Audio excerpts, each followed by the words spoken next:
Ce soir, l'école est finie. Cap sur l'Océanie pour une durée de 2 mois.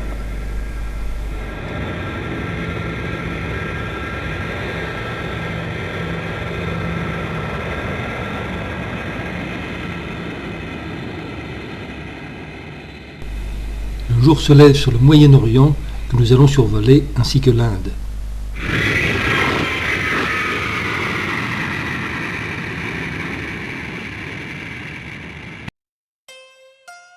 Nous mettons ensuite le cap sur le sud de la Malaisie.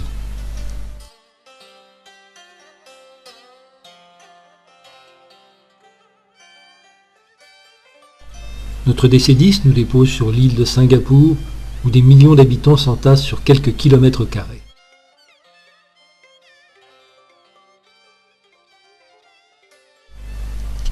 À Singapour, tout s'achète et tout se vend hors taxe, et les buildings d'affaires côtoient les bateaux et les maisons traditionnelles des Chinois et des Malais.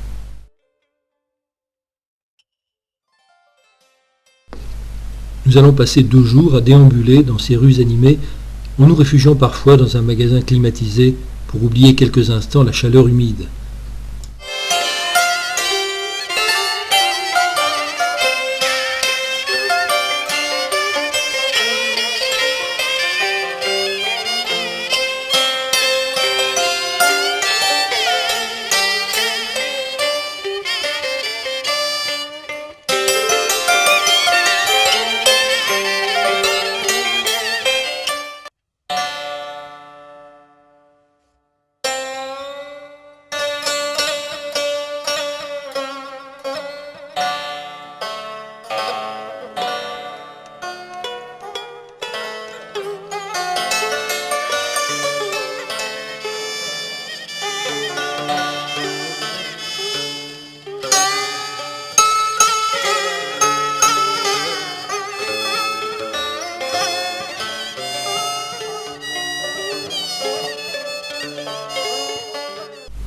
Nous découvrons au coin d'une rue un temple hindouiste et ses fidèles en prière.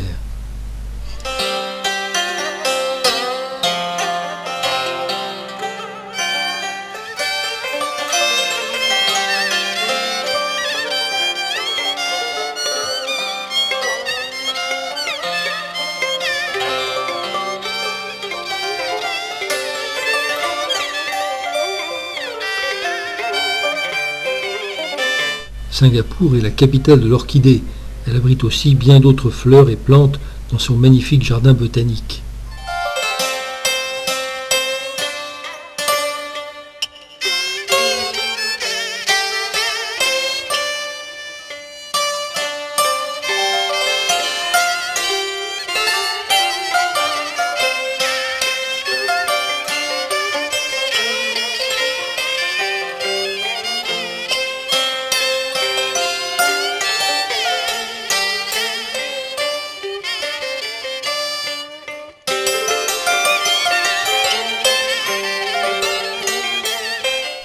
Nous avons le plaisir d'assister à un sympathique spectacle folklorique.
Cette danseuse restera pour nous l'image la plus flatteuse de Singapour à l'heure où nous quittons ce New York asiatique.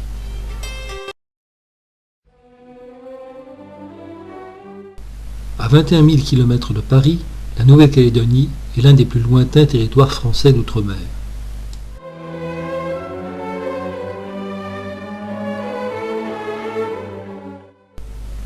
Ce canon bien inoffensif rappelle la prise de possession de la Grande Terre par Napoléon III.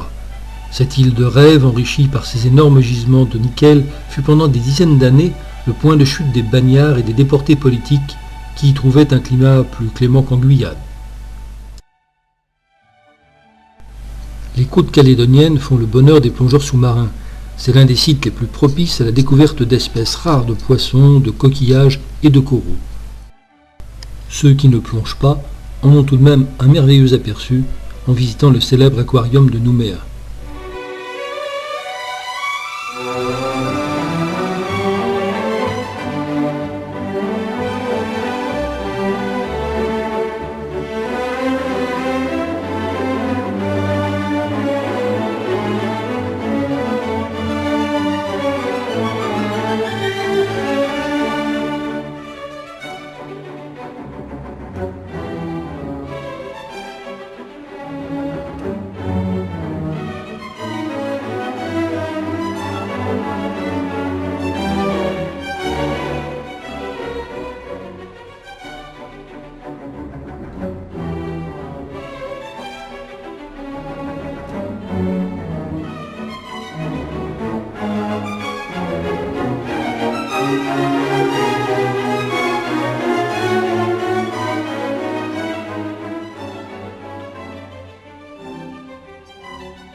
Nous ne passons hélas que 3 jours en Nouvelle-Calédonie, mais ces journées sont particulièrement bien remplies grâce à l'accueil d'un éleveur calédonien et de sa famille. À Nouméa, mais aussi dans leur propriété, à 50 km de la capitale, ils nous guident dans un décor de savane herbeuse et d'étangs, nous faisant découvrir aussi la cuisine et les fruits locaux.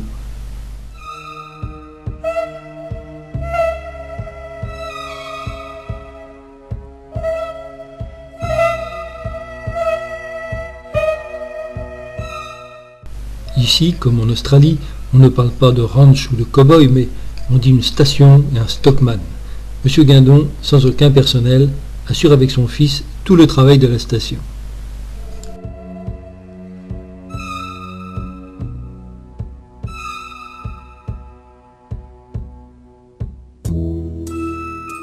Nous allons maintenant quitter nos hôtes pour survoler les 500 derniers kilomètres qui nous séparent de l'archipel des Nouvelles-Hébrides.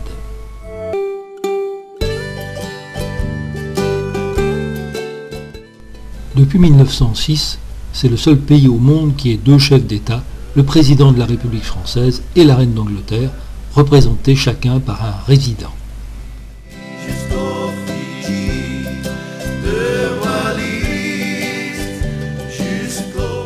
Dès l'arrivée à l'aéroport de Villa, on a le choix. À gauche, les fonctionnaires anglais, à droite, les fonctionnaires français. Le résident anglais, pour respecter les traditions, s'est isolé dans un îlot qui fait face à Port-Vila. Le résident français, sur la colline de Port-Vila, peut en revanche observer son homologue tout à loisir. Port-Vila, 10 000 habitants, s'étire entre l'océan et le lagon. Ce bras de mer bien abrité est la providence des plaisanciers et des skieurs nautiques.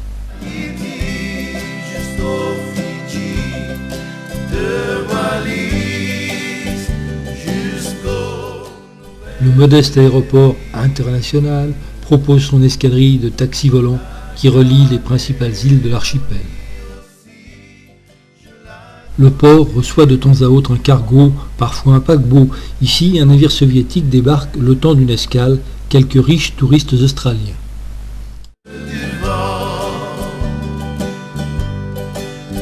Après le contrôle de la police britannique, les passagers vont faire leurs achats.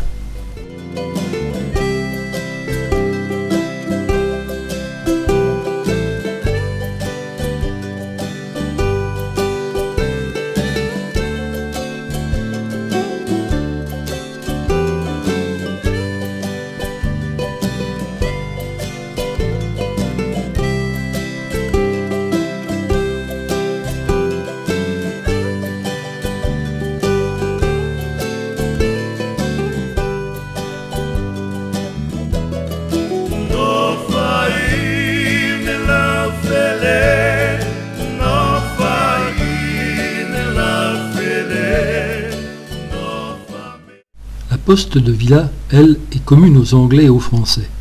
Mais on y paye un timbre marqué 70 centimes or, au choix, avec 20 centimes australiens ou 20 francs néo-hébridais. Comme on peut le voir, rien n'est simple aux Nouvelles Hébrides. Le bâtiment du condominium est le siège du gouvernement conjoint de la France et de l'Angleterre. Peu d'autres édifices publics à Villa, sinon le cinéma et la toute récente cathédrale, qui ne peut faire oublier que les catholiques généralement francophones sont minoritaires dans cet archipel dominé par des presbytériens anglophones.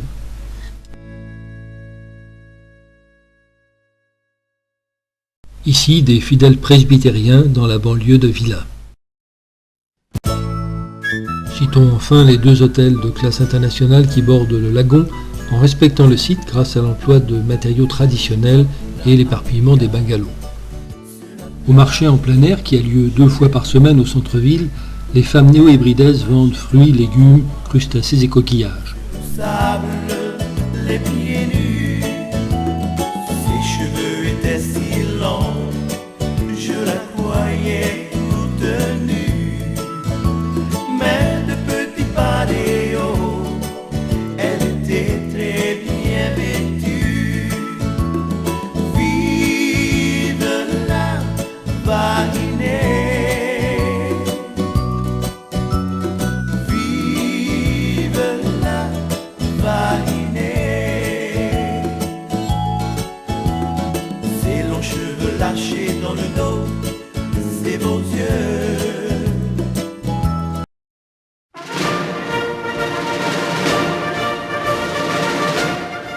Nous nous trouvons à Port-Villa le 14 juillet, la résidence de France Pavoise, le résident en personne des corps français et indigènes méritants.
Artifices, stands et courses de pirogues, la résidence de France n'a pas lésiné pour associer les indigènes à la fête nationale des Français.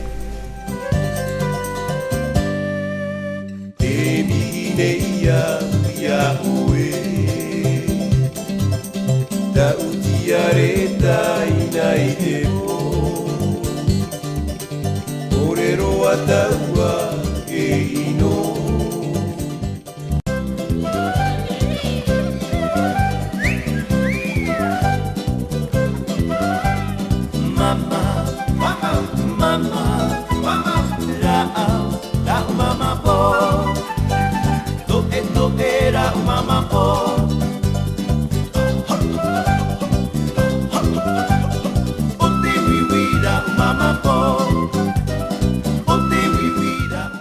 dehors de Vila, l'île de Vatté ne présente aucun intérêt économique particulier. Les habitants restent près des côtes où sont exploités des cocoteraies.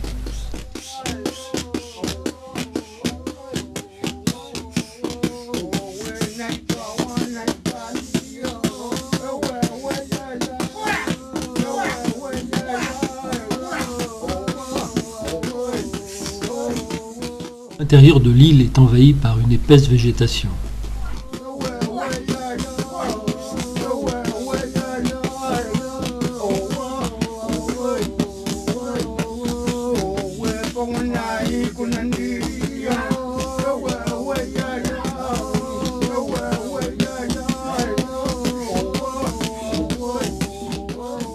Comme dans le reste de l'archipel, il pleut souvent et abondamment. Nos promenades en brousse vont nous permettre de nous familiariser avec la végétation luxuriante de l'île.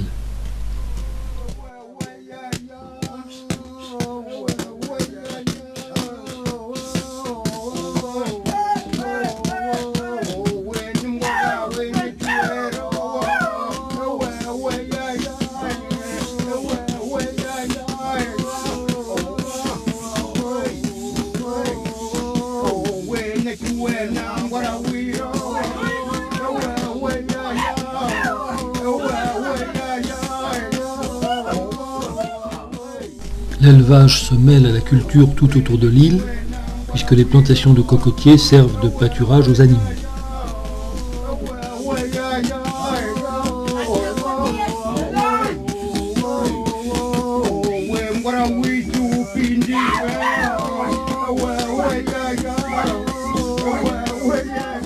Faire en voiture le tour de l'île sur l'unique piste de Vatté permet de découvrir des îlots tout proches, ainsi que les villages indigènes.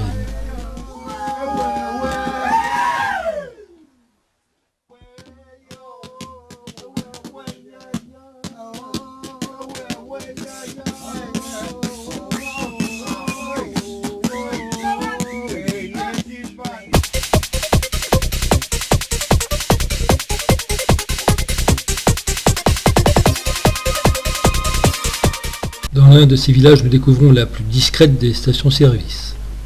La classe unique de l'école anglaise,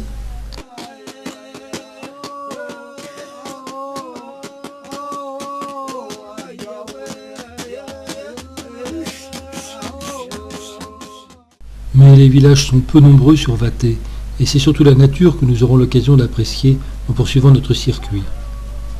Des rivières,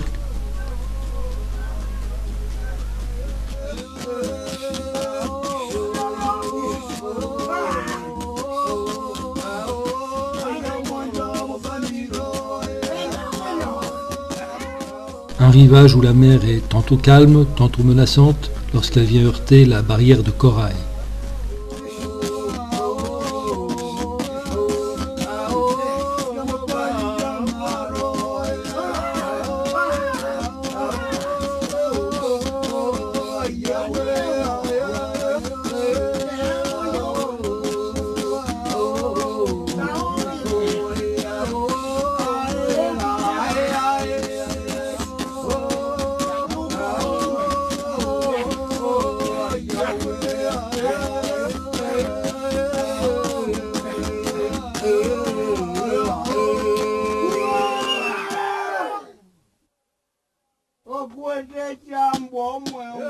Nous découvrons un phénomène naturel curieux qu'on appelle ici les trous souffleurs.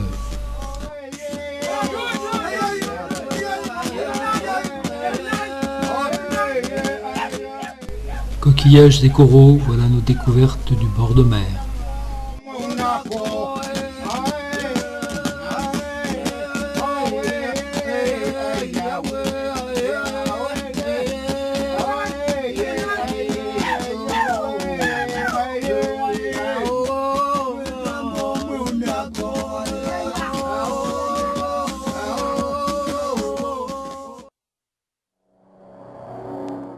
Nous quittons l'île de Vatté dans l'un des rares avions de la compagnie Air Mélanésie.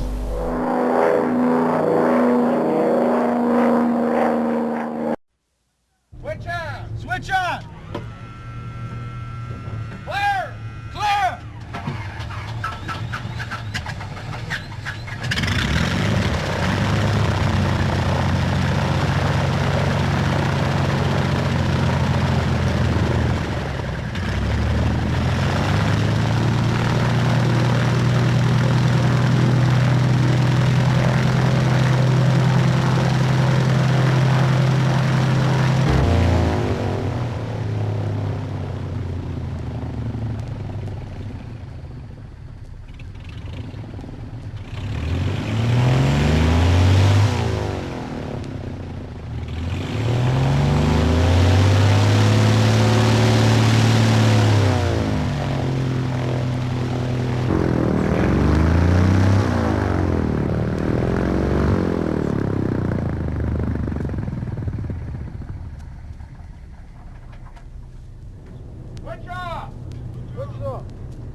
À l'aérodrome de Tana, le conseiller pédagogique des îles du Sud nous attend.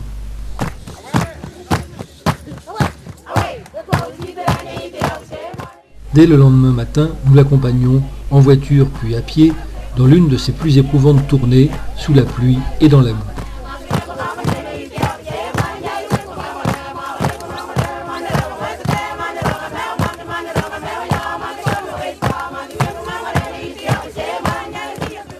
Nous arrivons 2 heures plus tard, épuisés et crottés, au village d'Enyu.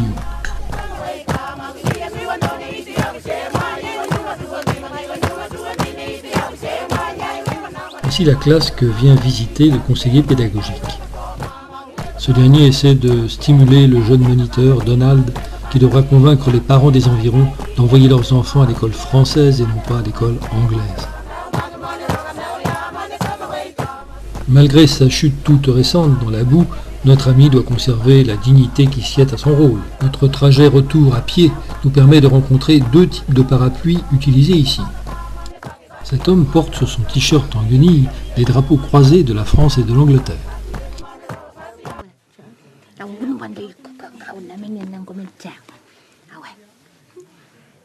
Kambuka kambugi kogre achari miere ko kwere pwe ungi watu machi pakani akurupi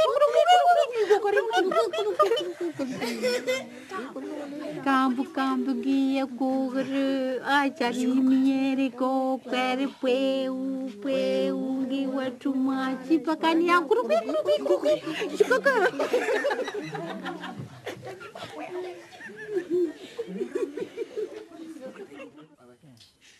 Le retour en voiture n'est guère plus brillant que la marche à pied. Nous devons attendre le renfort d'une vingtaine débridés pour dégager le Toyota. Nous visitons d'autres écoles, parfois plus accessibles. Pour 1 heure ou 2 de travail, le conseiller pédagogique se déplace une journée. Mais l'isolement géographique et culturel des instituteurs rend ces visites indispensables. Cette croix-rouge symbolise le culte de John Frum, l'homme-dieu qui libérera un jour les habitants de l'île de la domination franco-anglaise et leur apportera dans un grand cargo toutes les richesses de l'Occident.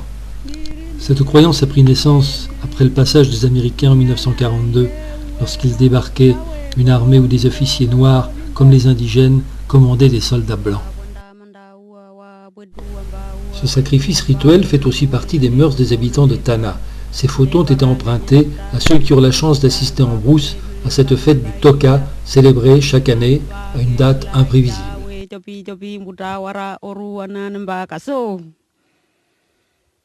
wa punda manda wa pwetu ambao etu ambao na lewe ko na le para nganya puta mele bibi chana pa pule mele ngama. Si les îles de l'archipel sont en général couvertes par la forêt, celle de Tanna par contre possède de grandes prairies dans lesquelles galopent des troupeaux de chevaux sauvages. Pour suivre leur déplacement, le Toyota doit rouler à vive allure dans les hautes herbes.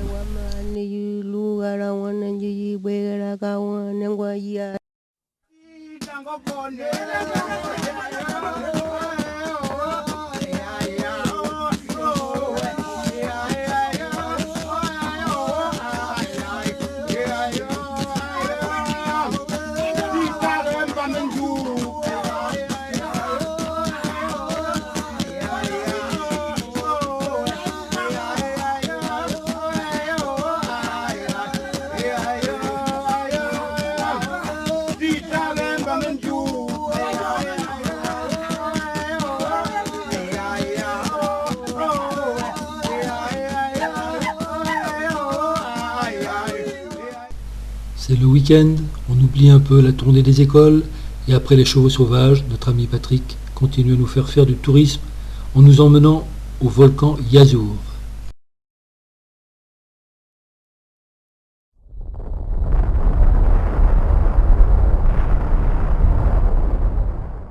Dès notre arrivée dans la plaine de cendres, nous l'entendons tonner. Au pied du Yazur, le lac volcanique. Nous entamons à pied l'ascension, qui ne peut être réalisée qu'avec un guide adepte de Chonfrum. Le volcan appartient en effet à la population et ses visiteurs sont surveillés de près. En effet, la légende veut que l'homme blanc ait reçu sa sagesse des pierres volées au volcan.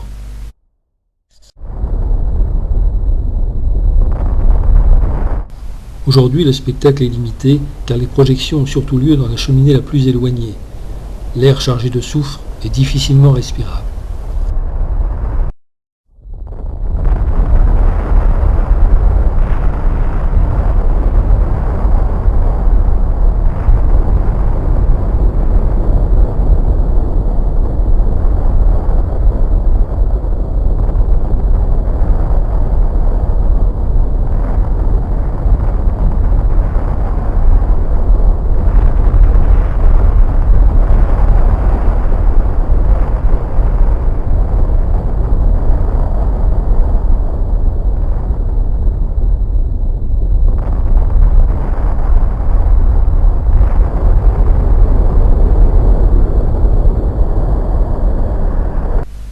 Il est 18h et la nuit va bientôt tomber.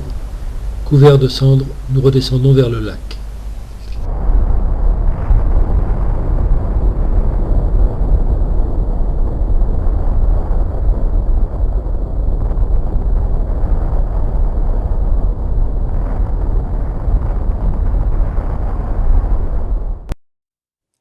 Ce dimanche matin, notre infatigable guide nous emmène vers d'autres lieux d'excursion.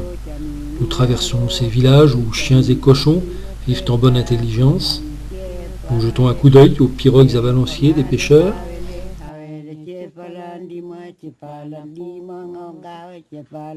Pour une fois, le soleil daigne éclairer un peu la végétation des sous-bois. Ce chasseur à l'arc nous demande peu aimablement où nous allons. La libre circulation d'un Français n'est pas évidente pour un habitant appartenant au parti politique pro-anglais. Aujourd'hui, l'hostilité franco-anglaise s'exprime par indigènes interposés.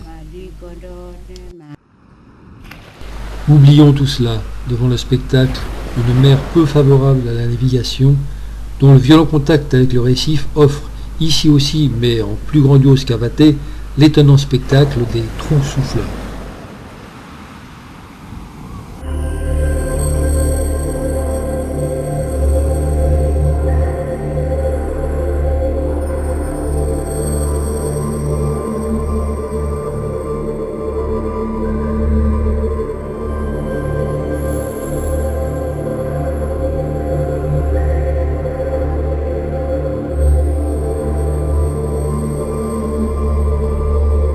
La mer est un peu plus calme ce soir dans la baie de Lenakel, un des rares endroits où peuvent mouiller les bateaux. Ce lundi matin, nous allons quitter Tanna. Nous avons la chance, avant l'aérodrome, de traverser le marché de Lenakel.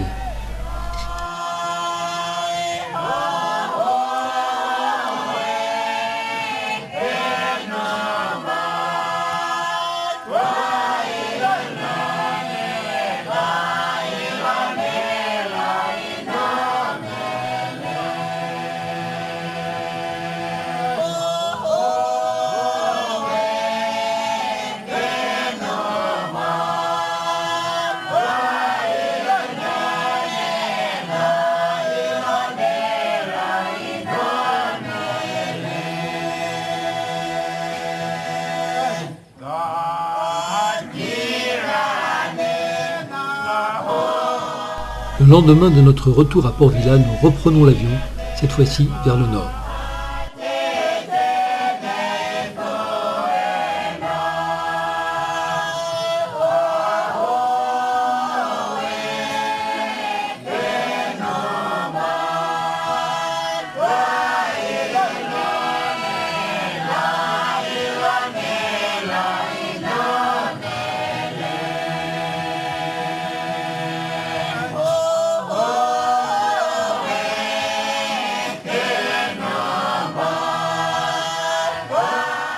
Nous voici dans l'axe de la piste d'atterrissage de Lamembe.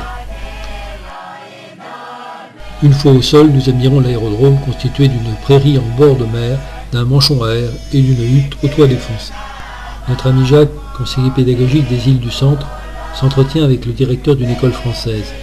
Il lui remet en espèces les payes des instituteurs. Mais Épi n'est qu'une étape.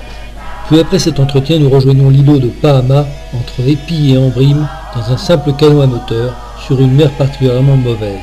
Complètement trempés, nous arrivons à la tombée de la nuit à Pahama. Nos compagnons ont dû attendre le lendemain matin pour nous rejoindre, assez inquiets de notre sort. Kawali kawala kawali chani miango petit chani petit. En nous promenant sur l'île, nous voyons arriver, un jour en retard, le bateau réquisitionné par les services de l'enseignement qui doit nous faire la tournée des écoles françaises. Avant d'embarquer, nous profitons du beau temps revenu sur l'île de Pahama.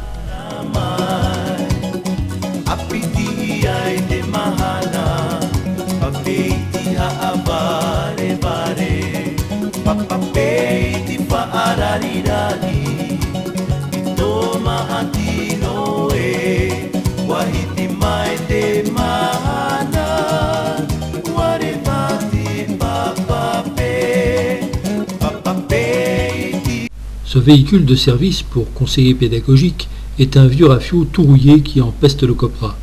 Mais, véhicule administratif ou pas, on ne dit jamais non à ceux qui veulent en profiter pour passer d'une île à l'autre. Kawali kawala kawali chani miango petit chani petit peta petit Chepamale havele chepalandima ngongawe chepala pulundangi wamwe watomu wakaine kawarau ngungule pariawe yaliveli wapenda Yali makoira yanen mali kondo ne mali yale goye vedi venda wagon vedi venda tulagon ta paina chekon pai omie poya uya hielani uye harle pinje uye kata. C'est par l'intermédiaire d'une chaloupe que nous allons accoster sur une plage déserte au sud-est d'Ambrym.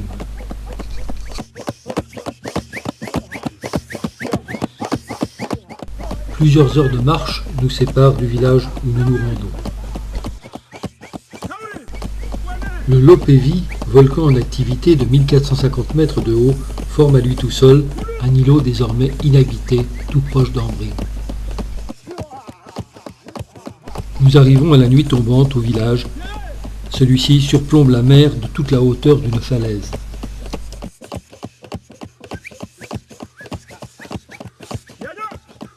Ce n'est que le lendemain matin que nous pouvons vraiment voir ce village catholique isolé dans une région presbytérienne.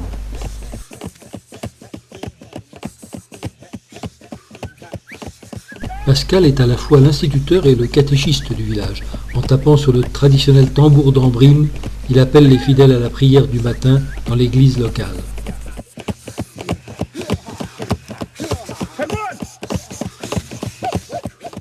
Nous passons la matinée à aider Pascal dans son travail. C'est lui l'instituteur qui a construit les bancs de sa classe. L'école, comme la case des hommes ici ou comme l'église, ont été construites en commun par les habitants du village. Jacques organise aujourd'hui une expédition pour aller abattre dans une autre partie de l'île une vache destinée à l'approvisionnement de l'internat du collège. Rien que le voyage s'avère être une aventure, quant à la suite, ces 8 minutes de film sont déconseillées aux personnes sensibles.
Ambrim, comme la plupart des îles de l'archipel, n'a que deux activités économiques, l'élevage et le copra, c'est-à-dire la noix de coco. Le copra est ici extrait des noix.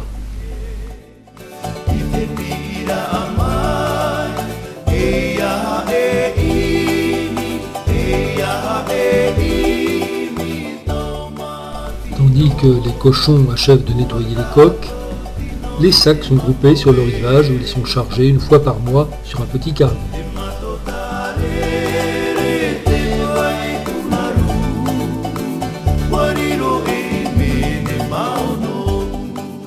Sur Ambrim, deux volcans envoient constamment leurs cendres sur le sud de l'île, brûlant partiellement la végétation. C'est dans cette région appauvrie que nous accueille le père Zerger, missionnaire mariste, fier de son église toute neuve, construite par de jeunes Australiens bénévoles. Il faut dire que le dernier tremblement de terre n'avait guère épargné l'ancienne église.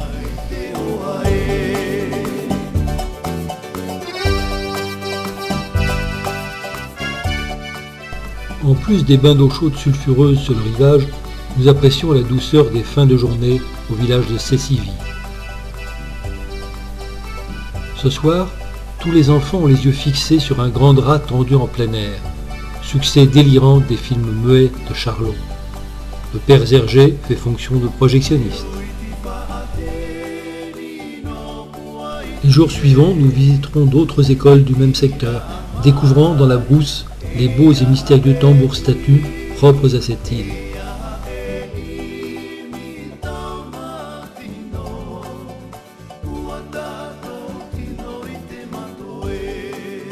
Sur Ambrim, comme dans le reste de l'archipel, les habitants boivent entre eux le kava, une boisson fermentée hallucinogène.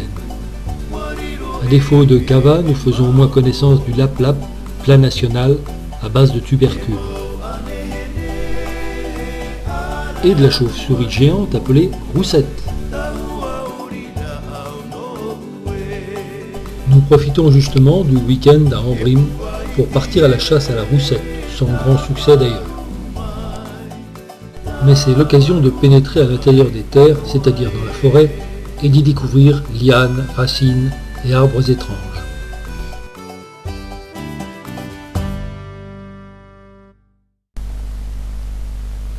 Aujourd'hui, la promenade en mer, c'est uniquement pour le plaisir.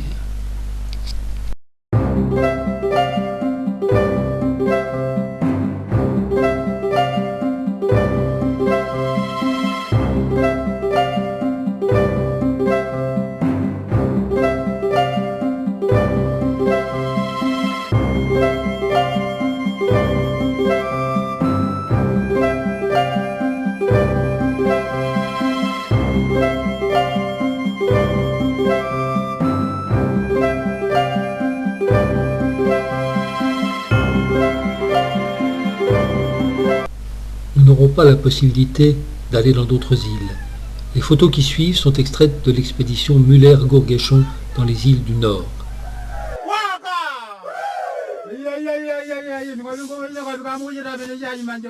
Une fois par an, les habitants de Pentecôte sautent d'eau d'une tour de 30 mètres, une liane à chaque cheville. Et voilà les vrais inventeurs du saut à l'élastique.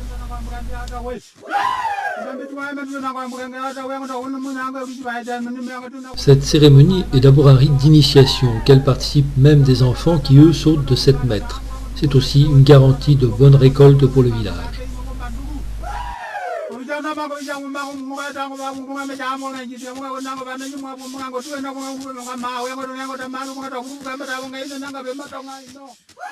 Les photos les plus extraordinaires de l'expédition Muller-Gourguéchon, prises en 1970, sont celles des populations isolées dans les montagnes au centre de Malikolo.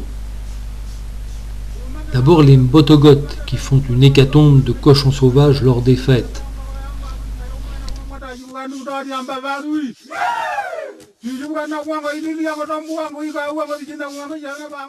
Ensuite les Small Nambas, ici un chef portant un triple bracelet de dents de cochon. Ceux-ci sont souvent élevés essentiellement pour fournir ses parures. La population des Big Nambas se distingue de la précédente par la taille de l'étui qui abrite le pénis. Quant aux femmes, une curieuse perruque les distingue.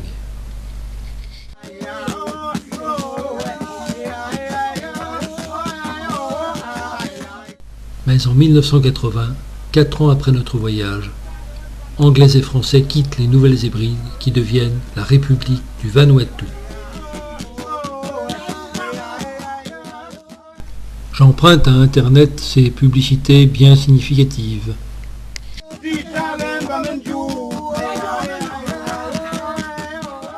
Il ne semble pas que les habitants de ce pauvre archipel livrés désormais aux spéculateurs internationaux aient beaucoup amélioré leur qualité de vie.